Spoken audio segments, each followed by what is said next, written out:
ஒரு பெரிய காடு, அதுல எல்லா மிருகங்களையும் ஜெயிக்க முடியுங்கிற திமிர்ல இருக்கிற ஒரு புலி. In business always be alert. என்ன ஜெயிக்கணும்னா முதல்ல யார் 2 பசங்களையும் ஜெயிக்கணும்.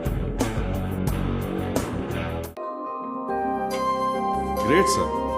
இந்த காலத்துல கூட ஒரு ஜாயிண்ட் ஃபேமிலியா இருக்கிறது ஒரு ரேர் சைட். இன்ட்ரெஸ்டிங்கான விஷயம் என்னன்னா, நீங்க உங்க 2 பசங்களை தான் ஃபேமிலின்னு இன்ட்ரடியூஸ் பண்ணீங்க. கடைசி பையனை பத்தி ஒரு வார்த்தை கூட பேசவே இல்லையே. Get out of my house! Vijay, எங்கடா இருக்க நீ?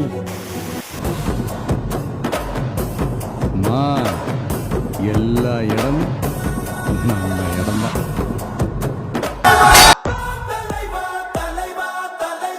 இந்த வீட்டுல இருந்து நான் வெளியில காலி வச்ச அடுத்த செகண்ட் இந்த உலகமே வீடு மாதிரி தெரியுது. நீங்க உருவாக்குன உலகத்துல நீங்க மட்டும்தான் இருக்கீங்க. ஆனா என் உலகத்துல நான் எல்லாரோடையும் வாழணும்னு நினைக்கிறேன். 7 வருஷம்டா. 7 வருஷம் ஆச்சு நீ இந்த வீட்டு விட்டு போய். ஓ முகம், ஓ சிரிப்பு எல்லாமே மறந்துடும். பயமா இருக்குடா.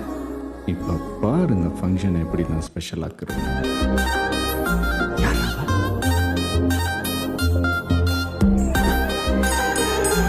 July 4, 2007. நல்லா ஞாபகம் இருக்கு.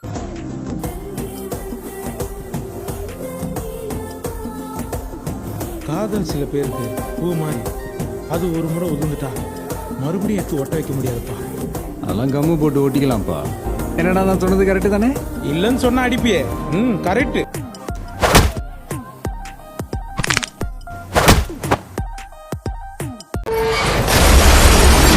என்ன தம்பி, இது என்ன தியேட்டர் சீட் நினைச்சிட்டியா? இதுல உட்கார்றவன் ராஜா மாதிரி. இந்த வீடு என் கண் முன்னாடியே ஒடிஞ்சிட்டு இருக்கு. நீங்க வெறும் ஒரு கெஸ்ட் தான். சும்மா உரிமை எடுத்துக்கிற வேலைலாம் வச்சுக்க வேணாம். வாழ்க்கைங்கிறது ஜெயிக்கிறதுக்கோ தோக்கிறதுக்கோலாம் இல்ல, வாழ்றதுக்கு.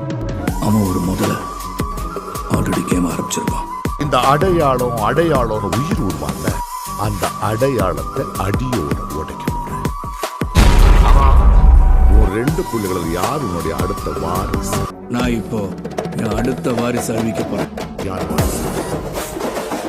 கிரவுண்ட் யாருதுங்கிறதெல்லாம் கணக்கு, ஆட்டம் யாருதுங்கிறதுதான் கணக்கு. நம்ம பவர்